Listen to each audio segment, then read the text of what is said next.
మద్యం అక్రమ కేసులో రాజ్ రెడ్డి మెమోపై ఏసీబీ కోర్టు కీలక ఆదేశాలు జారీ చేసింది. వీడియోగ్రఫీ చేయకుండానే నోట్లు డిపాజిట్ చేస్తున్నారంటూ కేసిరెడ్డి మెమో ఇచ్చేశారు. కేసిరెడ్డి మెమోపై కోర్టు కీలక ఆదేశాలు జారీ చేసింది. 11 కోట్ల రూపాయలను ఇతర డబ్బుతో కలపొద్దు అని ఏసీబీ కోర్టు ఆదేశాలు జారీ చేసింది. 11 కోట్లను విడిగా ఉంచాలి అని సిట్ మాచవరం ఎస్బీఐ బ్యాంకుకు ఆదేశం ఇచ్చింది. డిపాజిట్ చేసే ముందు సీరియల్ నెంబర్లు నమోదు చేయాలి అని ఆదేశించింది. ఇక డీటెయిల్డ్ పంచనామా కోర్టుకు సమర్పించాలి అని సిట్కు ఆదేశం జారీ చేసింది. మద్యం అక్రమ కేసులో రాజ్ రెడ్డి మెమోపై ఏసీబీ కోర్టు కీలక ఆదేశాలు జారీ చేసింది. వీడియోగ్రఫీ చేయకుండానే నోట్లు డిపాజిట్ చేస్తున్నారు అంటూ కేసిరెడ్డి మెమో వేశారు. కేసిరెడ్డి మెమోపై కోర్టు కీలక ఆదేశాలు జారీ చేసింది. 11 కోట్ల రూపాయలను ఇతర డబ్బుతో కలపొద్దు అని ఏసీబీ కోర్టు ఆదేశాలు జారీ చేసింది. 11 కోట్లను విడిగా ఉంచాలి అని సిట్ మాచవరం ఎస్బీఐ బ్యాంకుకు ఆదేశం ఇచ్చింది. డిపాజిట్ చేసే ముందు సీరియల్ నెంబర్లు నమోదు చేయాలి అని ఆదేశించింది. డీటెయిల్డ్ పంచనామా కోర్టుకు సమర్పించాలి అని సిట్కు ఆదేశం జారీ చేసింది. మద్యం అక్రమ కేసులో రాజ్ రెడ్డి మెమోపై ఏసీబీ కోర్టు కీలక ఆదేశాలకు సంబంధించి మరిన్ని డీటెయిల్స్ మా ప్రతినిధి మహేందర్ అందిస్తారు. మహేందర్, మహేశ్వరి, ఏసీబీ కోర్టు కొద్దిసేపు క్రితమే కీలకమైన ఆదేశాలు జారీ చేసింది. ఏదైతే మద్యం కేసు సంబంధించి గతంలో A1 గా ఉన్నటువంటి రాజ్ రెడ్డి దాఖలు చేసినటువంటి మెమోకి ఏసీబీ కోర్టు కొద్దిసేపు క్రితమే కీలకమైన ఆదేశాలు జారీ చేసింది. ఆ అమౌంట్ సంబంధించి చేసినటువంటి కీలకమైన అంశాలకు సంబంధించి మనతో మాట్లాడడానికి వైఎస్ఆర్ కాంగ్రెస్ పార్టీకి సంబంధించిన legal cell incharge Manohar Reddy ఉన్నారు. సార్, ఏసీబీ కోర్టు ఎలాంటి ఆదేశాలు జారీ చేసింది ఈ 11 కోట్లకు సంబంధించి? రాజ్ రెడ్డి ఒక మెమో వేశాడు. ఈ 11 కోట్లు డిపాజిట్ చేసినట్టు సీజర్ చేసిండే అమౌంట్ నాకు ఆపాదిస్తున్నారు, నా డబ్బులని ఆపాదిస్తున్నారు, ఇవి నావి కాదు, నాకు సంబంధం లేదు, కాబట్టి ఆ కరెన్సీ నోట్స్ ప్లాంటెడ్ అయి ఉంటాయి, కాబట్టి వాటిని డిపాజిట్ చేసే ముందు పంచనామా చేసి ఆ సీరియల్ నెంబర్స్ అవన్నీ కూడా కరెన్సీ నోట్స్ వేయాలని చెప్పి కోర్టులో అదే వీడియో రికార్డింగ్ చేయాలని చెప్పి పిటిషన్ వేయడం జరిగింది. అంతకుముందే కోర్టు ఇది వీడియో రికార్డింగ్ చేయండి సీజర్ చేసేటప్పుడు అని చెప్పి కూడా డైరెక్షన్ ఇచ్చింది. ఇప్పుడు స్పెసిఫిక్ గా డిపాజిట్ చేయకుండా ఉంటే వెంటనే సీరియల్ నెంబర్స్ తో సహా నోట్స్ అవన్నీ కూడా డిపాజిట్ ఇవి నోట్ చేయండి, పంచనామా రాయండి, సీరియల్ నెంబర్స్ వరుసగా రాయండి ఆ నోట్లకు సంబంధించింది.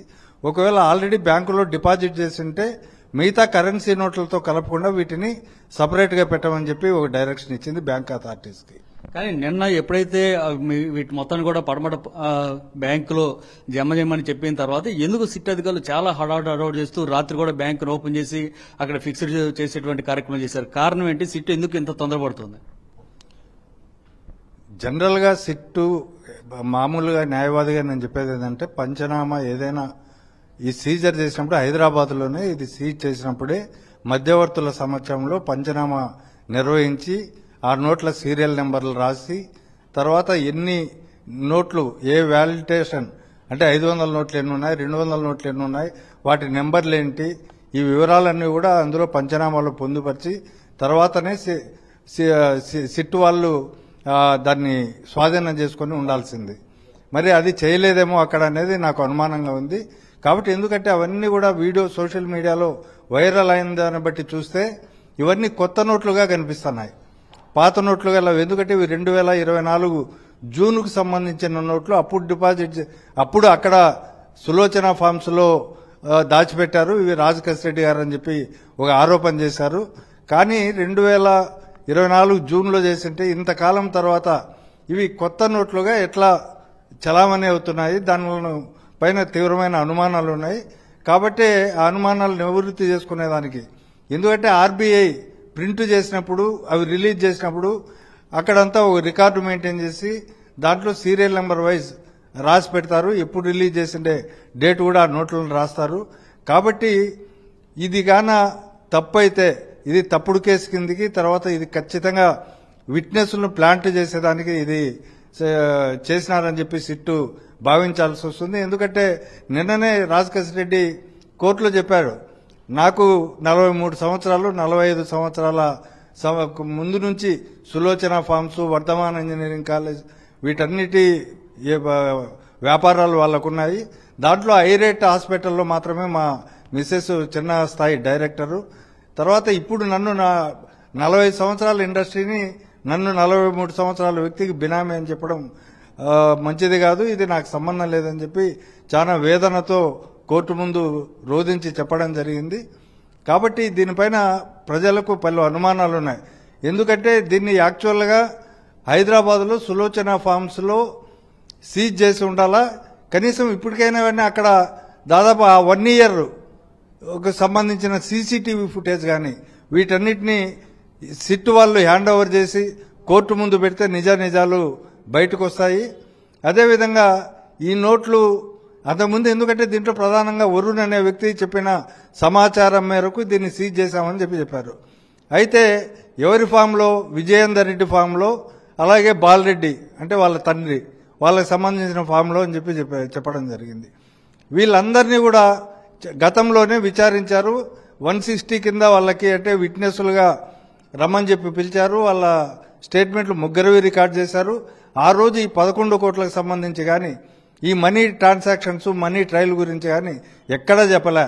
మరి కొత్తగా ఈ 2-3 రోజుల క్రితమే వరుణ్ చెప్పడం ద్వారా ఇదంతా ఇది మేము సీజ్ చేశామని చెప్పి సిట్టు కొత్త భాష అని చెప్తాంది. దీనిపైన ప్రజలకు తీవ్రమైన అనుమానాలు ఉన్నాయి. వీటన్నిటిని నివృత్తి చేయాలంటే ఇప్పుడు కరెన్సీ నోట్స్ ఎప్పటివి, దానిలో సీరియల్ నెంబర్స్ ఎన్ని, ఎంతెంత ఉన్నాయి, తర్వాత ఆర్బీఐ ఎప్పుడు ప్రింట్ చేసింది, ఆర్బీఐ ఎప్పుడు రిలీజ్ చేసింది, ఇలాంటి వివరాలన్నీ అవసరం. కాబట్టి కోర్టులో తన నిర్దోషిత్వాన్ని నిరూపించుకునేదానికి అతను మెమో వేయడం జరిగింది. ఆ మెమోకు అనుగుణంగానే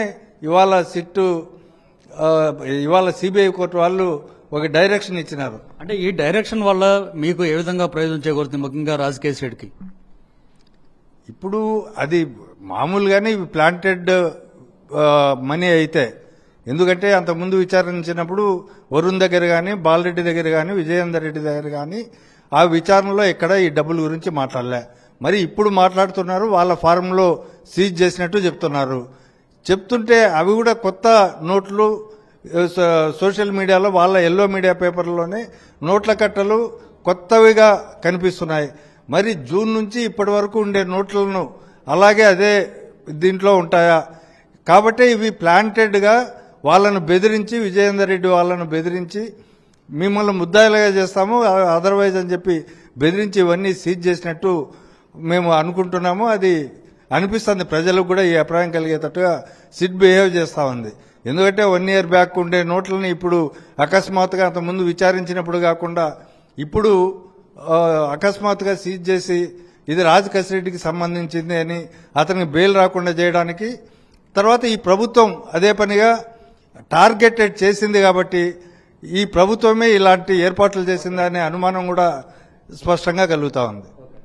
సో ఇది పరిస్థితి ఖచ్చితంగా సిట్ అధికారుల ద్వారా ప్రభుత్వం కుట్రలు పడింది అనేది చాలా స్పష్టంగా అర్థమవుతుంది అనేది మనోహర్ రెడ్డి చెప్తున్నారు. ఖచ్చితంగా ఇప్పుడు ఏదైతే ఏసీబీ కోర్టు ఇచ్చినటువంటి ఆదేశాలు ఉన్నాయో అవి రాజకేశ్ రెడ్డికి సంబంధించి ఆ కేసులో చాలా కీలకమైన ఆదేశాలుగా పరిగణిస్తున్నామని చెప్పి ఆయన చెప్తున్నారు. ఖచ్చితంగా రాజకేశ్ రెడ్డి ఈ కేసు నుంచి బయటపడతారని కూడా ఆయన చెప్తూ ఉన్నారు. Right, thank you Ravinder.